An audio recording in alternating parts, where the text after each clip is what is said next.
Well, let's get some analysis from Republican Senator of Arkansas, Tom Cotton. Senator, you heard what the president had to say. You were critical of him earlier today for a tepid response.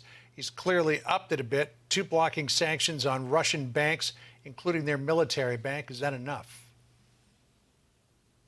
No, John, unfortunately, it's not enough. I mean, at least it's a step in the right direction. I wouldn't even call it half measure, though. It's probably more like a quarter measure. Sanctions on a couple banks and some oligarchs. I've been calling for months now for the kind of punishing sanctions that Joe Biden and Western leaders keep promising but never revealing. Permanently canceling the Nord Stream 2 pipeline, not just shuffling some bureaucratic paper around its review. Imposing sanctions on Russia's oil and gas sectors, its mineral and mining sectors, the critical industries in that country. Clamping down on its financial industry and its access to the international banking systems. These are the kind of sanctions that are called for now, not these quarter measures that were just announced or that Berlin announced earlier today about Nord Stream 2. I mean, unfortunately, the administration spent the first 24 hours debating whether to even call this invasion an invasion. And the president took 80 minutes to come out for his own press conference, which doesn't exactly project confidence and certainty and resolution to people watching in Moscow. So much more is called for right now, John, than what we just heard. Okay, so we'll see if that happens. The president said, to put it simply, Russia just announced that it is carving out a big chunk of Ukraine, saying very definitively, to your point on the wavering of whether this was an invasion or not, saying this is the beginning of a Russia invasion of Ukraine, and then announced, I'm going to begin to impose sanctions that go beyond those implemented in 2014. Do you believe anything there that the president said will bother the Kremlin, Senator? Again, Sandra, I'm afraid not. Even that phrasing that he used, the beginning of an invasion, right. It is an invasion. It's not the beginning of anything. It's an invasion.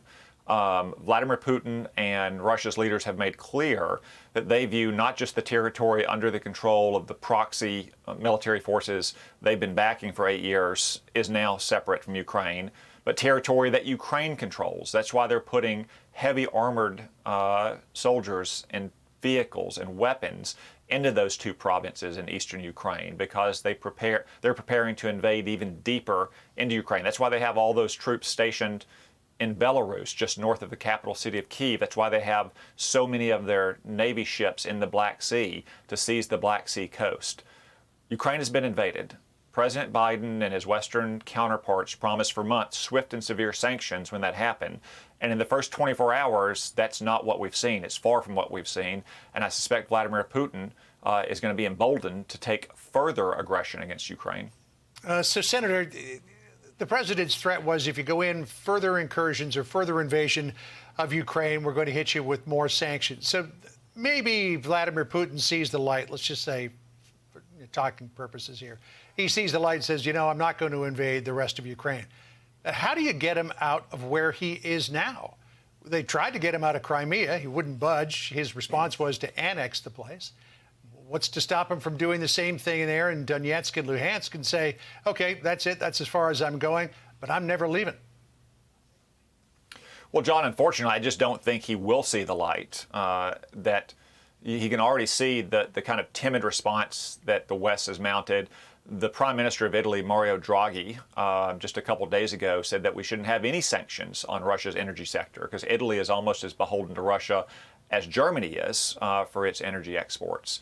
That's why it's so important that we put those sanctions on the table now, at least at a minimum, announce what they will be, even if they don't have the political will to impose them now, because the silence to Vladimir Putin is deafening. He can see the internal divisions among the West, and he is going to continue to exploit those divisions.